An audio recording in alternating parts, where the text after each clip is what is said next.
Now we'll see the historical definitions. The chief exponent of the historical school is von Savigny. Who is there?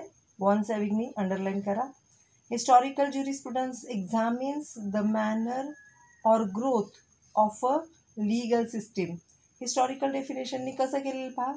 Historical jurisprudence examines the manner कुठल्या पद्धतीने or growth of a legal system. Legal सिस्टीमची growth कुठल्या पद्धतीने झालेली आहे याचा अभ्यास या हिस्टॉरिकल डेफिनेशनमध्ये केलेला आहे. It deals with general principles governing the origin and development of law. याच्यामध्ये काय सांगितलं? इट डील्स विथ कशाबरोबर डील केलं आहे म्हणजे काय सांगितलेलं आहे? General principles. याच्यामध्ये जनरल प्रिन्सिपल्स सांगितलेत. काय जनरल प्रिन्सिपल्स सांगितलेत? Governing the origin and development of law. कशा पद्धतीने लॉ आलेला आहे आणि कशा पद्धतीने याची डेव्हलपमेंट झालेली आहे. And also the origin and development of legal conceptions. Legal conceptions कसे डेव्हलप झालेत, लीगल कन्सेप्ट्स कशा डेव्हलप झाल्यात, and principles found in the philosophy of law. पहा, हिस्टॉरिकल डेफिनेशननी काय केलं? आधीपासून कशा पद्धतीने कायदे हे जी लीगल सिस्टीम आहे ती कशा पद्धतीने डेव्हलप झालेली आहे, कशा पद्धतीने जनरल प्रिन्सिपल्स आलेले आहेत, किंवा डेव्हलपमेंट ऑफ लॉ कसा झाला आहे, लॉचं ओरिजिन कुठून आलेलं आहे, किंवा याचे कन्सेप्ट्स कसे डेव्हलप झाले त्याच्याविषयी अभ्यास केलेला आहे. याला जो फाउंडर होता तो होता सॅव्हिग्नी. सॅव्हिग्नीज डेफिनेशन पहा. सॅव्हिग्नीने काय डेफिनेशन सांगितलेली आहे? Savigny the father of historical school. हा जो सॅव्हिग्नी हा फादर आहे, फाउंडर आहे हिस्टॉरिकल स्कूलचा. सेज दॅट, तो काय म्हणतो आहे? Law is not the product of direct legislation. कायदा हे डायरेक्ट लेजिस्लेशन नाही आहे. कायदा हे डायरेक्ट लेजिस्लेशन नाही आहे तर काय आहे पहा. Product law is not the product of direct legislation. म्हणजे असा कायदेमंडळ बसले, कायदा तयार झाला आणि तो लगेच ॲप्लाय झाला अशी पद्धत नाही आहे याच्यामध्ये.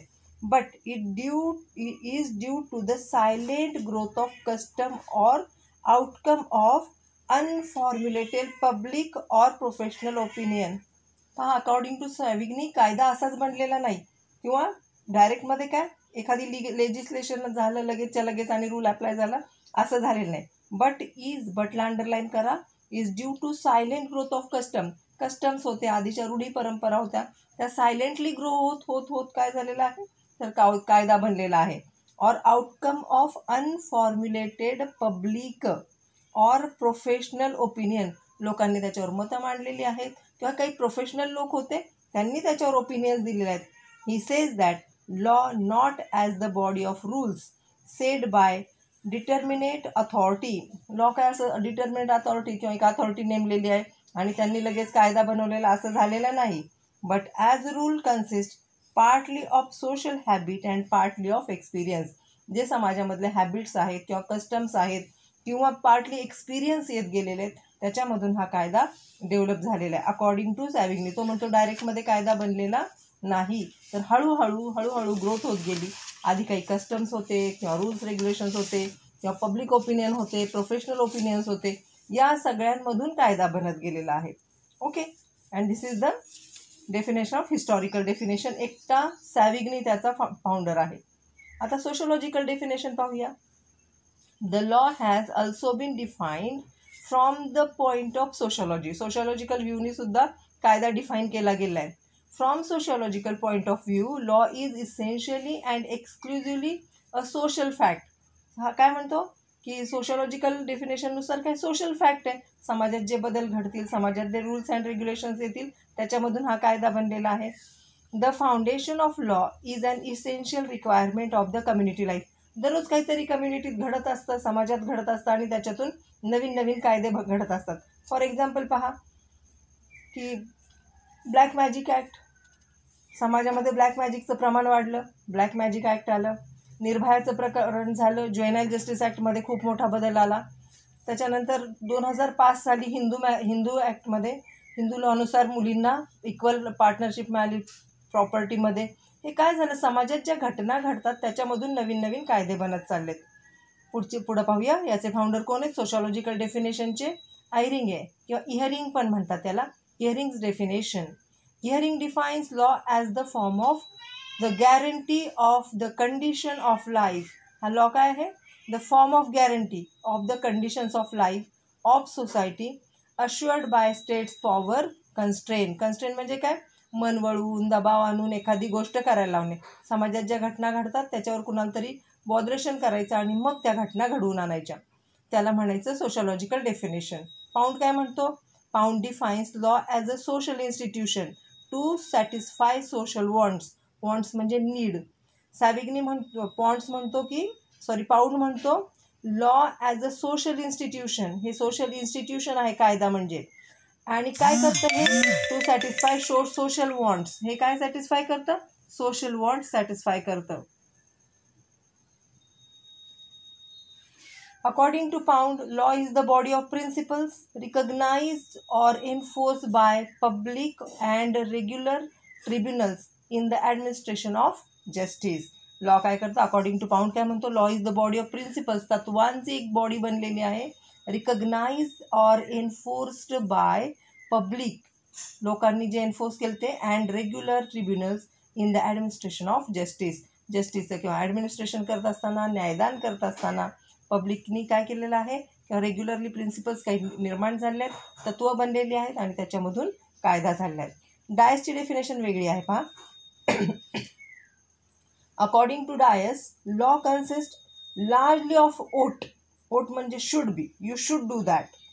नॉर्मेटिव्ह proposition prescribing how people ought to behave.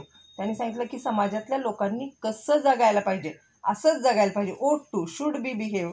The oath of law are variously detected by social, moral, economic, political and other purposes. म्हणजे पहा, इकॉनॉमिकल लोकांनी असंच जगायला पाहिजे, पॉलिटिकल लोकांनी असंच जगायला पाहिजे. याला म्हणायचं सोशॉलॉजिकल डेफिनेशन. ओके, डायसचं मत काय आहे? Local law consist largely of ought. ओटला अंडरलाईन करा. Ought should become there. आणि जेव्हा तुम्ही याची उत्तरं लिहिणार आहात तेव्हा तुम्हाला प्रत्येकाचं एक एक दोन डेफिनेशन लिहायचे आहेत. Now we'll see realist definition. नावावरून कळतं की हे रिअलिस्टिक डेफिनेशन आहे.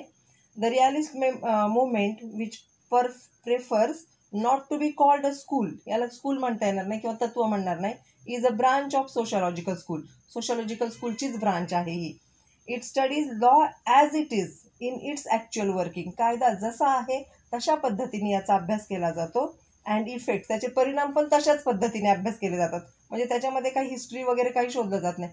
ॲज इट इज, जसा कायदा आहे तसाच त्याचा विचार केला जातो.